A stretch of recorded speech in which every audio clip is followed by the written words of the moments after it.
Magandang umaga po muli sa inyong lahat. Magandang tanghali, magandang gabi, depending on the time zone where you are now. There is no time, there is no space between us. We are one. We are on diary entry number 844.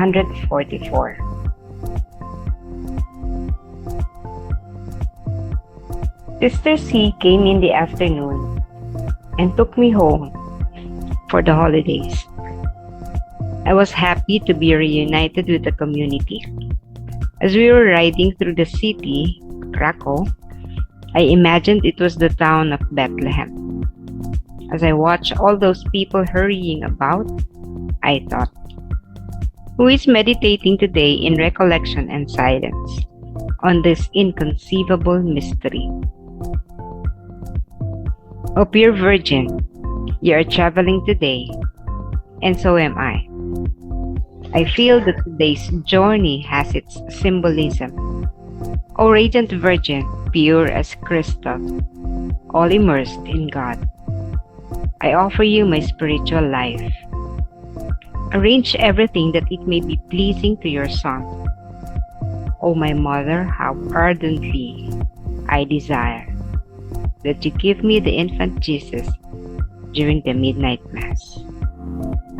And I felt such a living presence of God in the depths of my soul that it was only by sheer willpower that I restrained my joy in order not to show outwardly what was going on in my soul. Dumating si Sister C noong hapon upang ako ay kaunin at iuwi para sa Pasko at Bagong Taon. Tuwang-tuwa akong makasama sila muli. Habang nilalakbay namin ang Krakow, parang tinatahak namin ang Bethlehem. Habang minamasdan ko ang mga taong nagmamadali, naisip ko, sino kaya ang nagninilay ngayong araw na ito sa katahimikan, kaugnay sa di maarok na misteryong ito?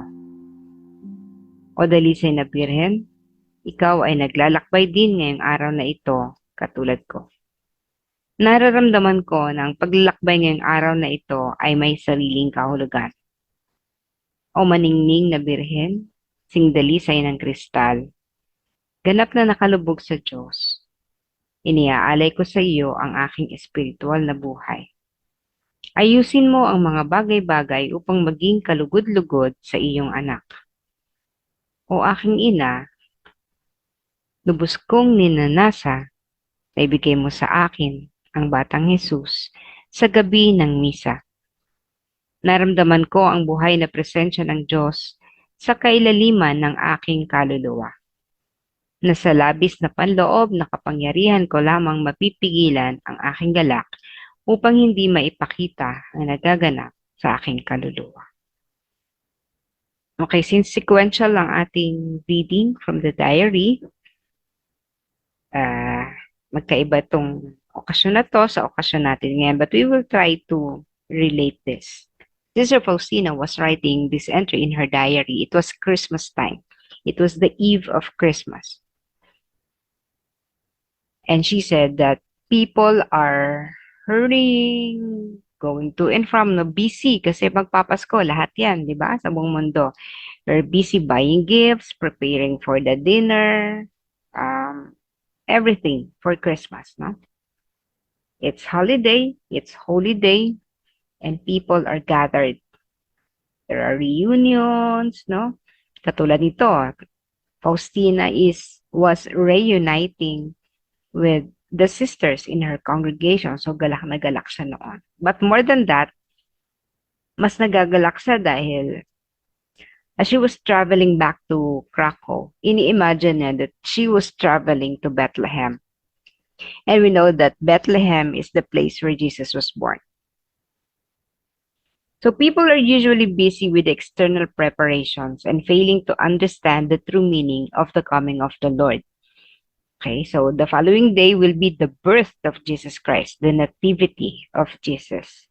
Napakahalaga yan kasi kung hindi dahil sa pagsabi ng yes ni Maria or the fiat, wala si Jesus. Walang tagapagligtas. Na patay pa rin tayo. We're still dead because of our sins. And because of that, yun yung pinagpapasalamat natin. There are two very important seasons of the year sa ating mga Katoliko. No? One is Christmas, of course, and the other one is the Lenten season. Yun yung talagang haba ng preparations natin. And we're really, sa simbahan, no? Yung mga taong simbahan, talaga ito yung nakakapagod ng mga season kasi talagang everyday may preparations, no? Pero mas matindi ang preparations pag Holy Week. But anyway, this is Christmas time. This is the nativity or the birth of Jesus Christ.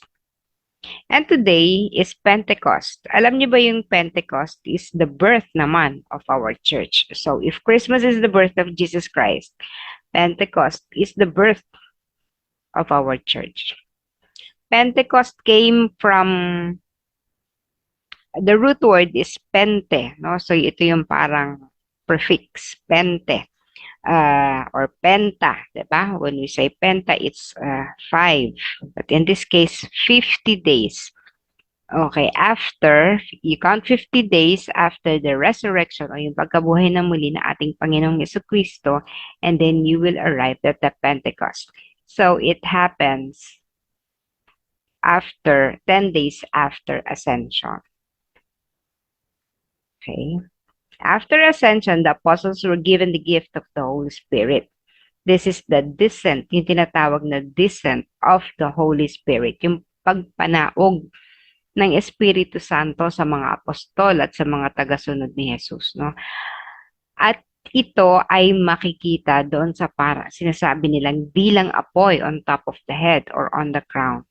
So, kaya yung mga apostol, no, laging may merong bilang apoy sa ibabaw ng kanilang ulo. Not on the head, not on the head, doon sa ibabaw ng ulo nila. So it's on the crown.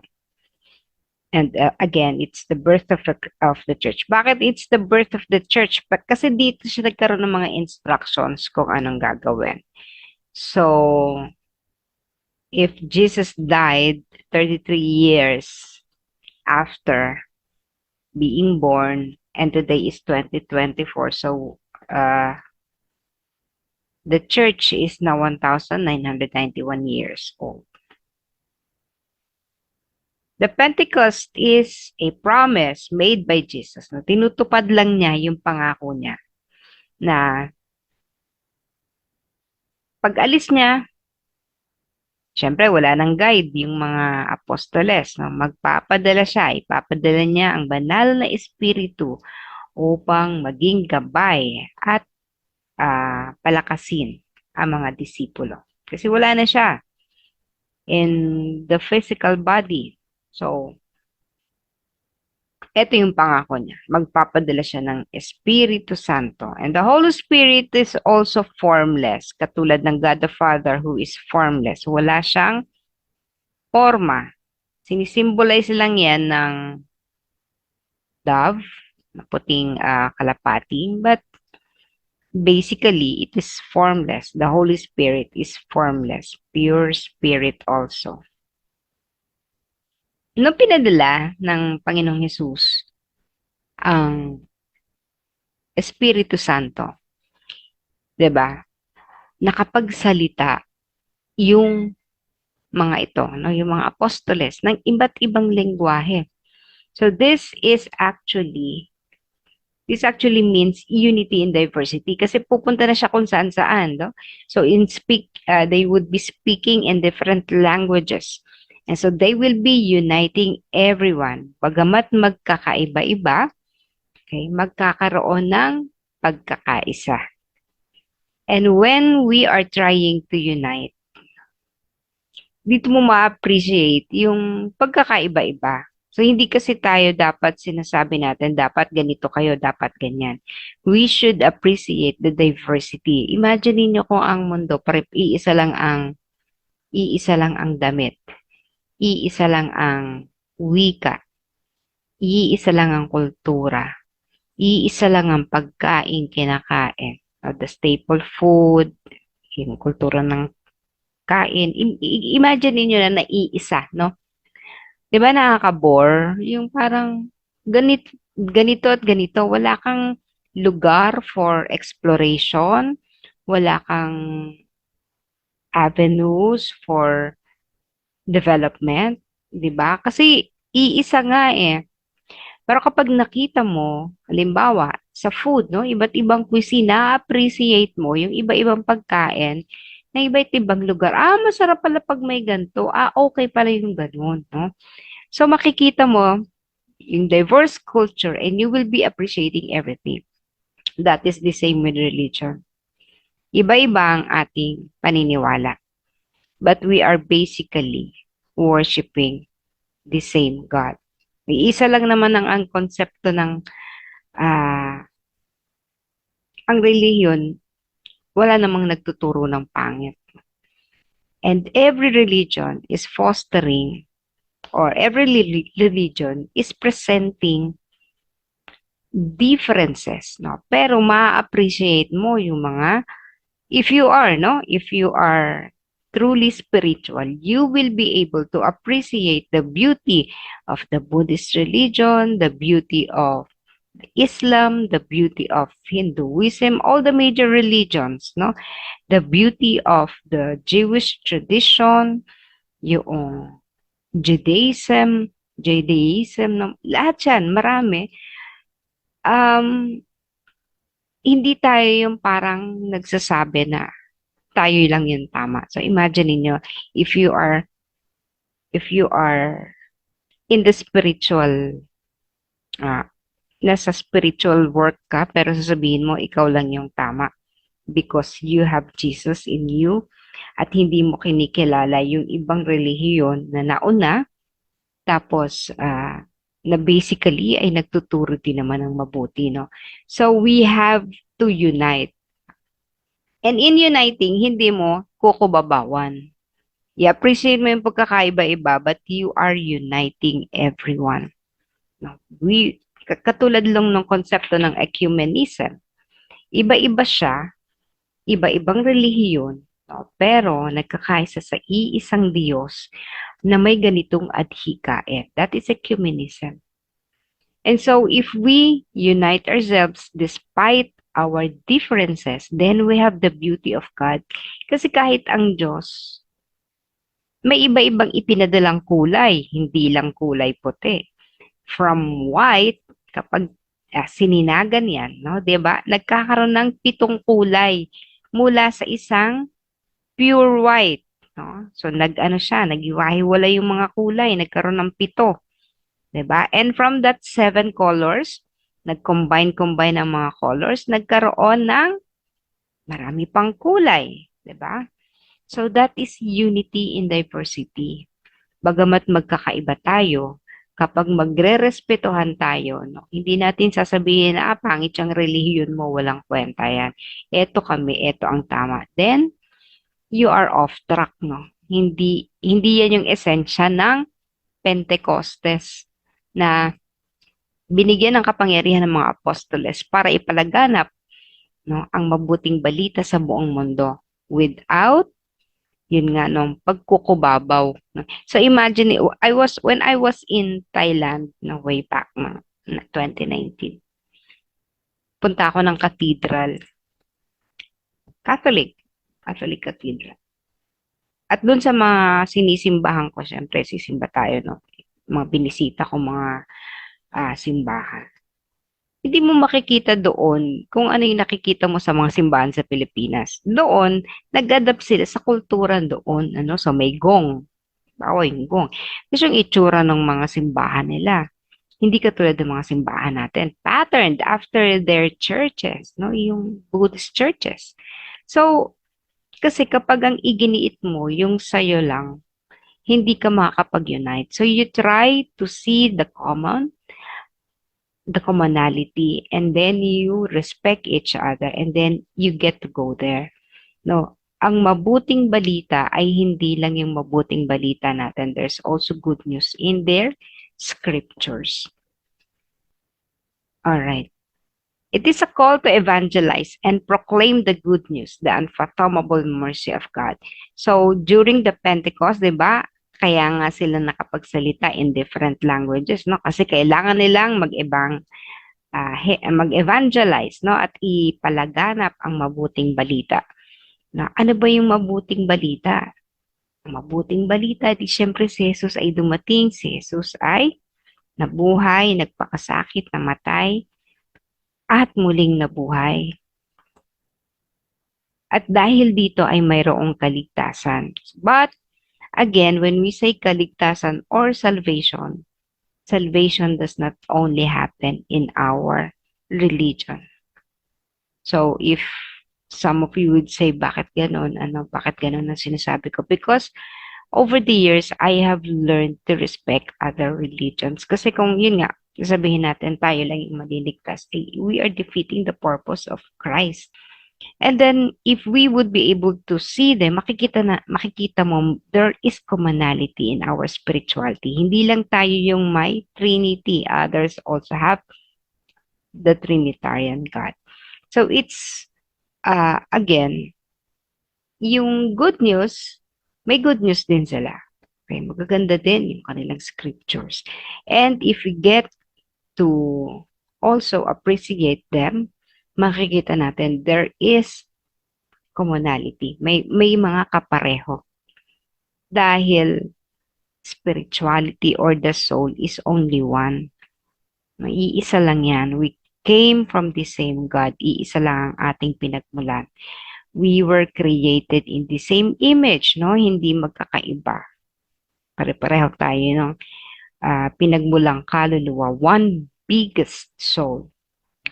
And from that, nagkaroon ng maliliit na mga kaluluwa. And all the people, all the human beings around the world have that portion of that oneness. And then, as Divine Mercy devotees, ito, I took this from, from the diary of Saint Faustina. She was also recollecting ng mga panahon ng Pentecost. Ang sabi sa kanya ni Jesus, you will obtain mercy for yourselves, kasi kasama yung mga ibang mga madre doon, and the whole world. So there is the same mission. O ang mission ng mga apostoles ay ipakalat sa buong mundo ang balita, mag-evangelize. Ganon din ang sinabi ni Jesus kay Faustina. Obtain mercy for yourselves and for the whole world. So wala na si Faustina, wala na yung mga kasama niyang mga madre, naiwan na tayo. And the same task, the same mission is given to all of us. And one of our missions is to obtain mercy for ourselves and for the whole world, regardless of the belief, no? Muslim man yan, mga kapatid nating Muslim, let us obtain mercy for them. Buddhist man yung mga yan, let us obtain mercy for them because they are also obtaining mercy for us, no? Through their practice, no? Kung tuman ay mga hindi naniniwala sa Diyos. Imagine, let us obtain mercy also for them because our work, our prayers, for instance, will change their lives. Kung ngayon di sila naniniwala sa Diyos, our prayers will soon give them the meaning of love, the meaning of mercy, and eventually, they would be able to take the hand of God. Kasi, nung ipinanganak naman sila, they have that spark in them. Meron silang liwanag. No? Lahat tayo pinanganak na may ganoong liwanag. The problem lang with them, those who do not believe in God, is that masyadong na-attach sa mundo, natakluban ang lahat ng nakaraan, nalimutan lahat ng nakaraan, hindi na makabalik, no? At sa dami ng takip, sa dami ng obstruction sa kanilang liwanag, namatay. And we can rekindle that spark through our prayers. So let us obtain mercy not just for ourselves, but for each and everyone around the world, regardless, no, kung ano man ang pinaniniwalaan, kung ano man ang race, no? Parang yung declaration niya ng Bill of Rights, no? Walang kikilalaning kulay, walang gender, no? Walang edad-edad. No, hindi ko mo lalaki ka, itong privilege mo, hindi ko mo babae ka, wala kang karapatan. No. Everyone has the right to the mercy of God. Men, women, children, elderly, black, white, yellow, red, no? Kung ano man ang kulay mo. So, everyone, wala tayong itatangi. Everyone has a right, has that right to the mercy of God. Bawiin natin yung ating birthright. Meron tayong birthright Na ipinanganak tayo sa mundo, tayo ay ipinanganak na anak ng Diyos. Because we were made or we were created in His likeness. So yung birthright na yon na nawawala sapagkat sa sarili nating kapariwaraan, bawiin natin yung birthright na yon. The Lord, God the Father, is the source of all goodness, napakayaman sa awa. At lagi tayong kaaawaan ng Diyos, anuman ang ating itsura, anuman ang ating ginawa. And the greater the sinner, the greater the right to the mercy of God.